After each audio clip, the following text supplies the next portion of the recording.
కానీ శరశ్చంద్ర అన్నయ్యకి ఏమైందో ఏమో, వాళ్ళిద్దరినీ ఎందుకిలా దూరం చేస్తున్నారో నాకు అర్థం కావడం లేదు. అమ్మా, అన్నయ్య గురించి బాధపడుతున్నావా? లేదమ్మా, ఖచ్చితంగా భూమి అన్నయ్య మళ్ళీ కలుస్తారమ్మా. నువ్వు ఆ విషయం గురించి ఎక్కువగా బాధపడుకో. పాపం, వాడు మధ్యాహ్నం కూడా ఏమీ తినలేదు. ఎంత ఆకలితో ఉంటాడో ఏమో నా బిడ్డ. వాడికి నేను వండి పెడతాను అన్నా వద్దు అన్నాడు. భూమి గురించి ఆలోచిస్తూ ఎంత బాధపడుతున్నాడో.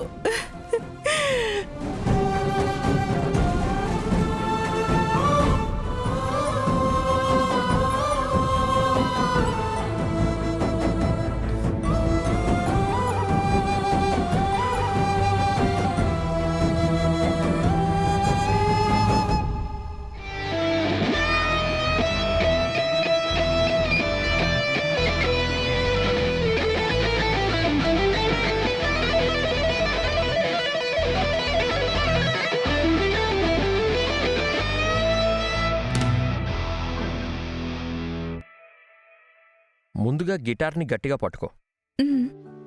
పట్టుకో, లేదంటే స్ట్రింగ్స్ సరిగ్గా వినిపించు. అట్లాగా కొంచెం పై. ఎస్, వెయిట్, వస్తున్నా. ఇదిగో ఇక్కడ పొజిషన్ చేసి రైట్.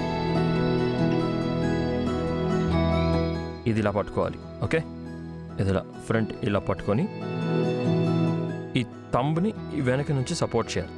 ఏది పట్టుకో. ఓకే, ఇప్పుడు ఈ స్ట్రింగ్ మాత్రమే ప్లగ్ చేయాలి. ఇది రైట్. ఏంటి నన్ను చూస్తున్నావు? నువ్వు గిటార్ని చూడు. గిటార్ నేర్చుకోవడం కంటే మీరు నేర్పించడం చాలా బాగుంది. Thank you.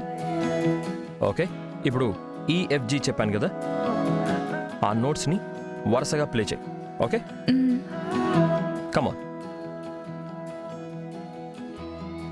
Enjoy the music, feel the music. Okay, 3, 2, 1 go. No no, wait wait wait.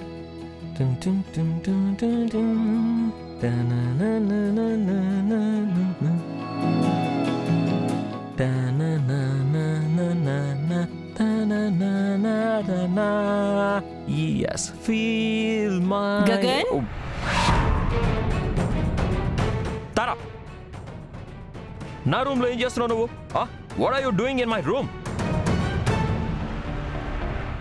అయ్యో, ఈవిడొచ్చేసిందా? అది మీరు గిటార్ బాగా వాయిస్తారు కదా, నాకు కూడా నేర్పిస్తారేమోనని వచ్చాను గగన్ గారు. Just stop this nonsense. నీకు నచ్చితే నేను నేర్పించాలా? అయినా నీకు నేను చెప్పాను కదా, నువ్వంటే నాకు ఇష్టం లేదని. ఎన్నిసార్లు చెప్పాలి? నీకు అర్థం కావట్లేదా? అలా కాదు గగన్ గారు, మీరు ఇంటికి వచ్చిన తర్వాత చాలా కొత్తగా కనిపిస్తున్నారు. మీ దగ్గర నేను కూడా ఏదైనా నేర్చుకుందామని ఆశపడుతున్నాను. నువ్వెన్ని చెప్పినా సరే, నా పర్మిషన్ లేకుండా నా రూమ్లోకి రావడం ఇట్స్ ఎ టోటల్లీ మిస్టేక్. ఓ, ఏదో ఒకటి నేర్చుకుంటానని దగ్గరికి రావడం, దాని తర్వాత నా గిటార్ తీసుకోవడం, నా క్యాప్ తీసుకోవడం, what non sense. You just get out of my room. అమ్మా, అమ్మ మీరెప్పుడు వచ్చారు? ఏయ్, నువ్వెళ్ళు.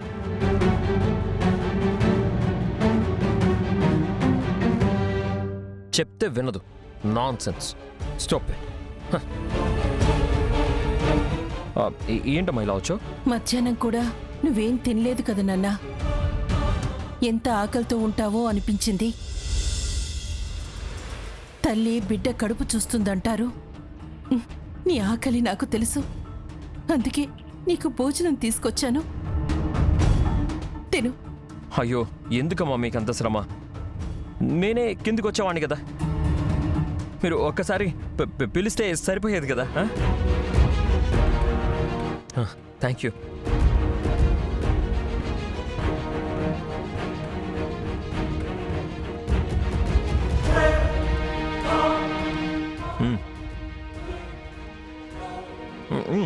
చాలా బాగుందమ్మా.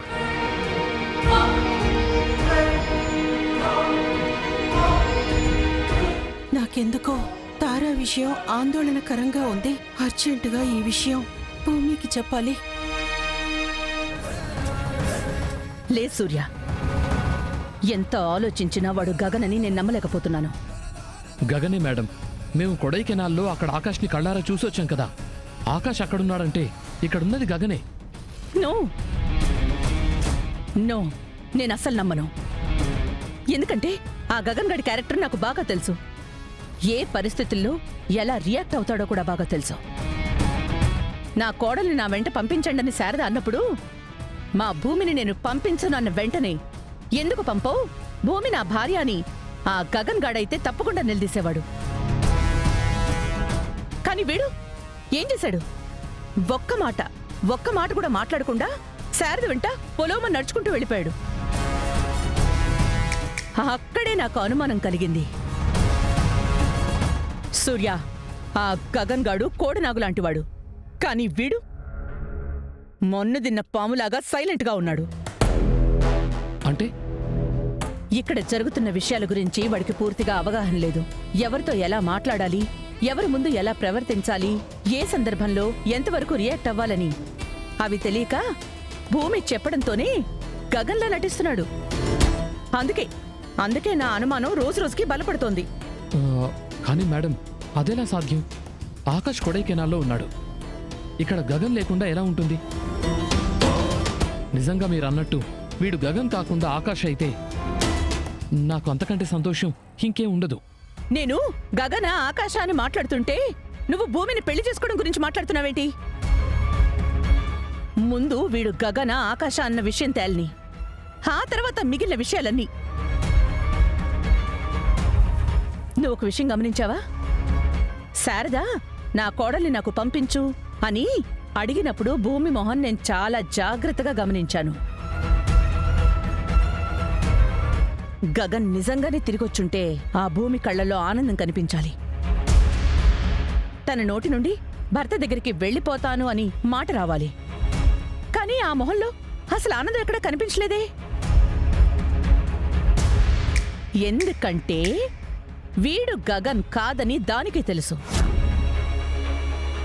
అందుకే ఎలా మేనేజ్ చెయ్యాలా అని మాత్రమే తను ఆలోచించింది. అది నా అనుమానాన్ని ఇంకా పెంచుతోంది. మీరు చెప్పింది విన్నాక నాకు డౌట్ మొదలైంది మేడం. ఇక నుంచి ఈ విషయాన్ని చాలా సీరియస్గా తీసుకుంటాను. ఎలాగైనా వీడు గగనా కాదా అని కనిపెడతాను. నువ్వు నీ ప్రయత్నం చెయ్యి, నేను నా వైపు నుంచి ప్రయత్నిస్తాను. ఎంత పెద్ద నాటకానికైనా ఎప్పుడో ఒకప్పుడు తెర పడిపోవాల్సిందే. భూమి ముదురైతే నేను దేశముద్రం. అంత ఈజీగా ఏది వదిలిపెట్టను.